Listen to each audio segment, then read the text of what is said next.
بسم الله الرحمن الرحيم. Today's lesson with Ikhtisaar al-Hadith, that is shortening the Hadith, shortening of the Hadith. Imam Ibn Hajar rahimahullah says it is not permissible to deliberately change the form of the matan at all, or shorten it with deletions, or changing a word with an equivalent one, or by changing it to divert the meaning, except by a scholar aware of the indications of the word, according to the opinion in both issues of shortening and transmission by meaning. As for the shortening of hadith, the majority of scholars express its permissibility with the condition that one shortening it is an expert.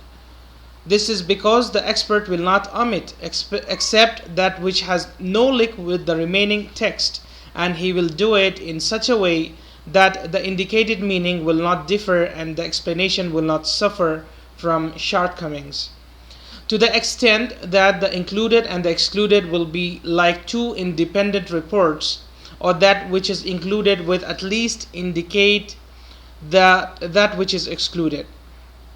This is as opposed to the ignorant, for he may omit the part which holds significance, like omitting the exception. As for transmitting by the meaning, thus the difference amongst the scholars is well known. Most are also of the opinion of its permissibility. Their strongest proof is the consensus of the permissibility of commentaries on Sharia sources done by non-Arabs, undertaken by the experts. So when it is permissible to change into another language, then changing it into Arabic is certainly allowed. It is said that transmission by meaning is only permissible with solitary words and not sentences. It is also said that it is permissible for he who knows the original word so that he can revert to it.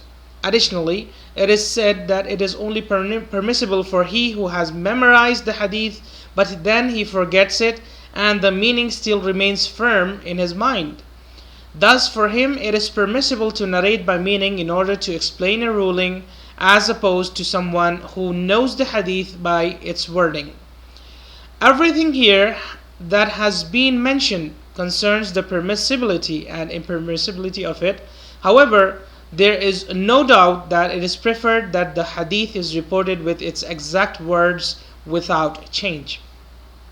Al-Qadi Iyad rahimahullah says, it is desirable that the practice of transmission by meaning is stopped, so that those who think that they are good at it but are not so, or do not become prevalent, as it has happened with reports in classic and modern times, and Allah is the provider of guidance.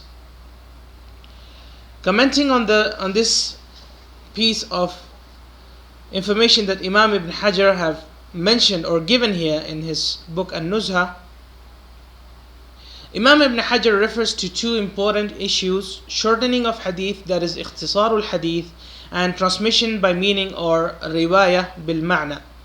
It is important to note that both are not part of the discussion on the rejected traditions on the basis of defamation of the narrator. Rather, it seems Imam Ibn Hajar has included this section unsystematically, though it does have some similarity with the previous sections on Musahhaf and Muharraf, since both involve alteration. So this could be a reason why Imam Ibn Hajar have mentioned this topic whilst mentioning the hadith that are rejected due to the defamation of the narrator. So this is something that comes in between. Talking about the first part of the topic that we have for today, Ikhtisaar al-Hadith, the shortening of hadith. Narrators are expected to narrate the entire text of the hadith completely as they have heard it from their source. However, circumstances can arise where the hadith as a whole does not need to be mentioned. This could be because the reporter wants to highlight a certain ruling and needs to quote a hadith for reference purposes. He may feel that this function can be served by only quoting part of the text.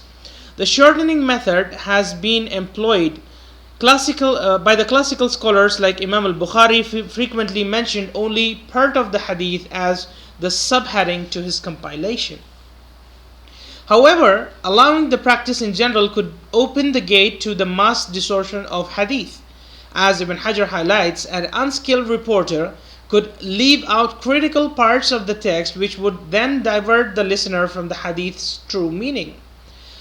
Goldizer is, it seems, have fallen victim to this, who actually, in an attempt to show that Az-Zuhri was willing to lend his name to politically support the Umayyad regime through mass fabrication, he writes that Az-Zuhri himself have arrested these emirs, forced us to write hadith. The full text of Zuhri's statement exposes the true intended meaning. So this happens mostly by the Orientalists when they try to narrate. They aren't qualified enough to understand the essence of the words and the true meaning behind a certain code, be it a hadith or a kalam of a muhaddith or so on and so forth.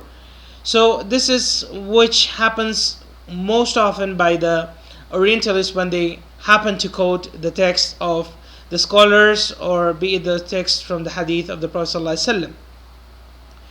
So on this basis, the hadith scholars dislike the practice of shortening the hadith in general, but as Ibn Hajar points out, it has been permitted for the skilled scholars who are well versed, and Ibn Salah voiced the same sentiments in his Muqaddimah, and so does Imam al-Suyuti in Tadrib al-Rawi. So this was what was in relation with al-Riwaya or Ikhtisaar al-Hadith, which is the shortening of the hadith.